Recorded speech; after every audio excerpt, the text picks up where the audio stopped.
Hi, welcome to I Am Montessori. My name is Rebecca, and today we're talking about toys that you might see the word Montessori on and how to determine whether they are Montessori or not. And when we say what is Montessori, I'm talking about those Montessori principles that you can learn about in this video up here if you haven't already watched it. So we found these in a relatively high-end toy store a couple of weeks ago, and they're called Play Montessori. They're by a brand called Quassetti, and they have the right concept. Like, they're beautifully done. However, there is certain things that would make this not Montessori in its current form. So when we find things like this that we might be interested in, we look at whether or not it's something that we can Montessorify to use in our classroom, so take elements out or use parts of for us to be able to use in the classroom as extensions to what we might already have in there. So this one is Tag the Picture, and it's got some fruit. The images are great. They're not too cartoonish. They're not doing doing anything that they wouldn't normally do. So there's no bananas with faces on, things like that. So I want to open that up to show you how we can potentially Montessorify this if at all possible. So step one in this process is you're meant to put the base together.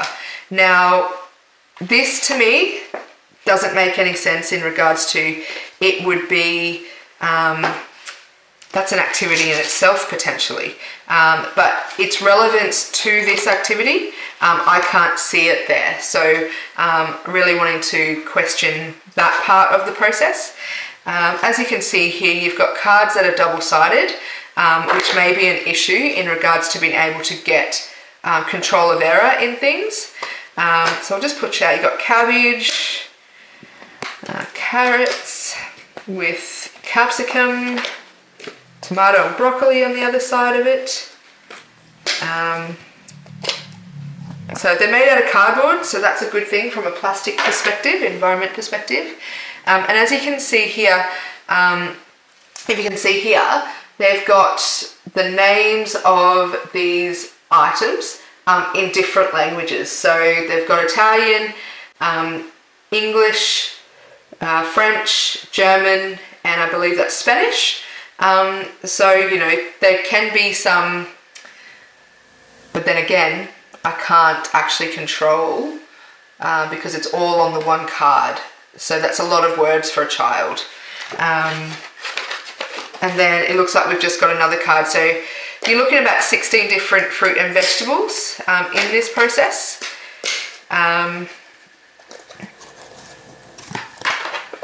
So all of that fit in this box, which I don't think was required to be that size. So I would definitely probably take away this part of the activity. It is plastic. There's too much going on with it.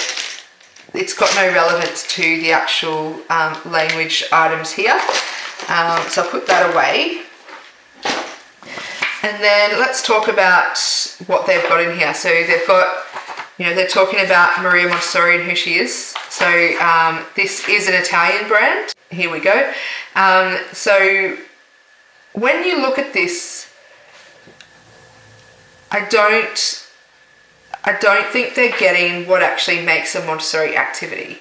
So for a child to be able to do this activity on their own, the concept is obviously labeling and naming the fruit or vegetable. But the factor is that the labeling has 5 different languages that the child needs to either understand or know. There's no way of controlling that part of it. But also being double-sided doesn't allow for the child to be, easily successful at it. So I'll have a look at this further, but because of this double-siding, I don't think it's really possible for me to create an activity in here in which the children will be able to be successful at. As you can see, I'm having to play around here, where maybe they cover all of the words, but there's still so much going on that card for them that it's not, I'm not fully able to control that error for them.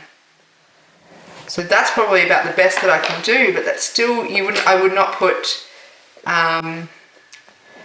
all of the cards in place. But then again, the issue is which side, if this was on a tray for them or an activity for them, which side am I wanting them to do?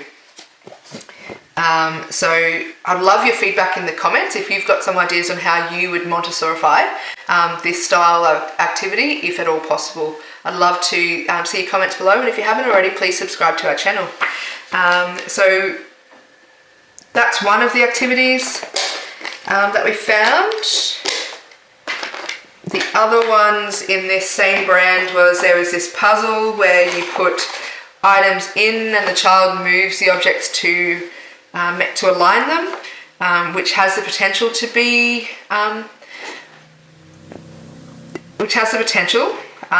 from the pictures I can see on the back here, the only one I probably wouldn't use is the turtle, just of how character he looks. However, you may decide that you wouldn't want to use them in your classroom at all.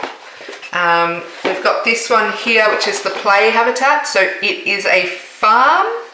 They've got a farm scene in it, as well as a forest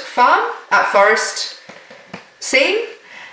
So in this one of the things that we looked at potentially being able to Montessorify this is taking away that base, because that part makes no sense to me, and I can't see it making sense to the child and its relevance to the activity, but potentially adding labels to this one, so that children can actually label parts of the scene, and then mixing it up between which scene do you want. Do we start with farm, or do we start with forest? However you want to do in your classroom based on the child's interest.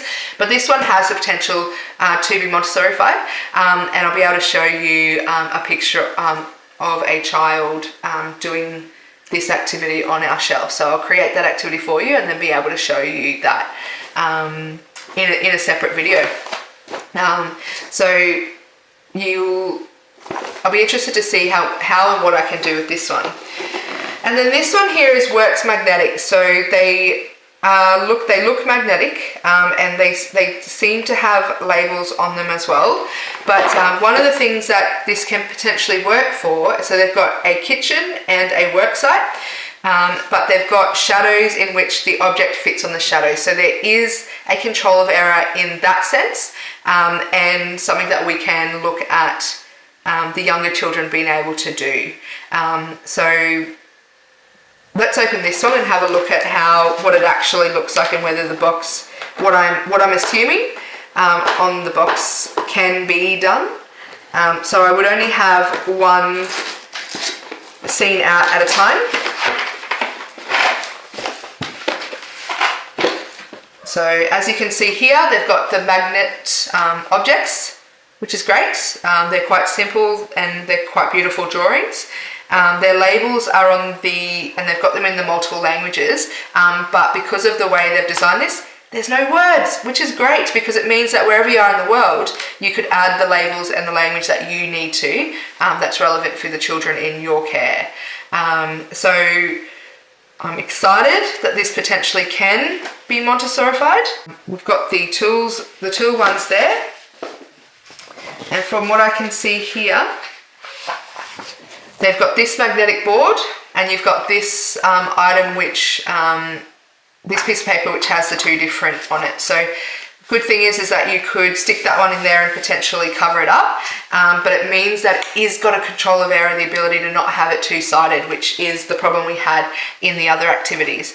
And then you could potentially put this one on a tray, and it's not the right tray, but I'm just showing you. You might have these objects in a small little basket or bowl here, and then the child has the ability to be successful by matching the objects to the shadows. So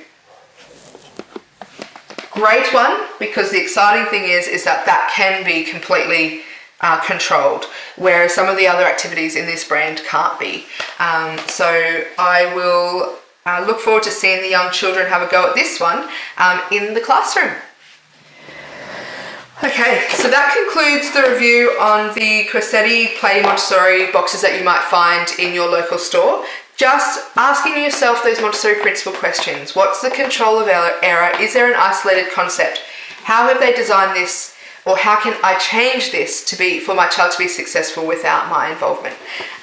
So yeah, look forward to seeing these in the classrooms with the children. Have a great day, and if you haven't already, please subscribe below. Thank you so much for supporting the IM community.